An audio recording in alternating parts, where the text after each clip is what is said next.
Morning mga kasabong.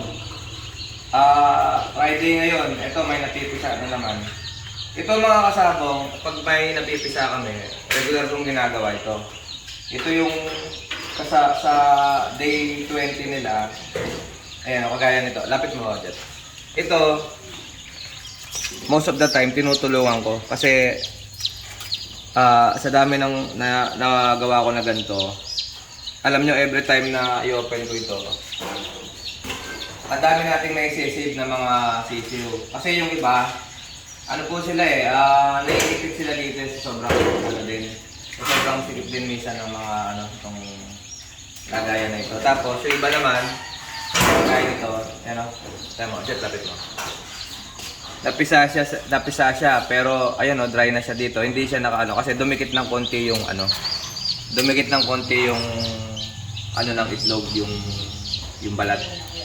So sa pagtulong ng ganito, marami tayong naisisave sa mga sisiw na instead na mamamatay, na isasalba natin silang mabubuhay sila. Ayan mga kasama. Okay, tuloy-tuloy ako. Nakakita ko pa yun ba? Dami. Ito mga kasabong, ano po ito mga kasabong? 7 tray ito. Ang Jeff, lapit muna ako. 7 tray ito mga kasabong, kasama na yun nandun. Ayan may mga napipisa, tinatanggal ko yung mga shell sa mga napisa na. Ayan, para po sila, para maluwag-luwag po sila makagalaw. Tapos yung mga kaya natin tulungan, yung mga nakikita nating ito, gaya nito,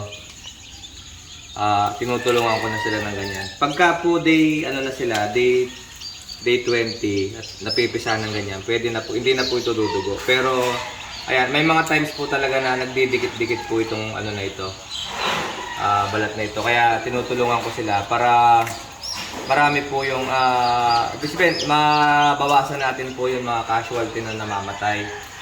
Pero dapat ay mabubuhay talaga. Ayan Ito puro talisayan po ito. Ang ganda tingnan nyo. Ang marking ko rito is letter D. Puro talisayan po yan mga silver bullet gray po. Kitang-kita na po sa kung sanay po kayo, alam nyo yung talisayan na yan.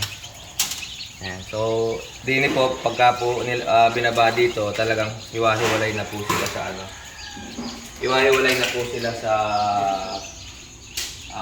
lagayan nila na ito. Para pag napisa sila, magkakasama na po yung marking. Ayan.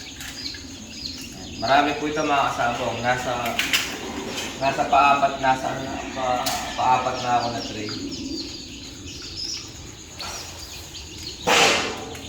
Medyo magkipang.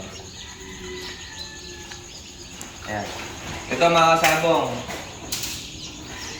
basic lang to, pero dahil may konting tiyaga, sabi nga nila, marami kang mabubuhay sa mga napipisa na ito, na sayang din naman kung mamamatay dahil sa konting ng papisaan. Ayan.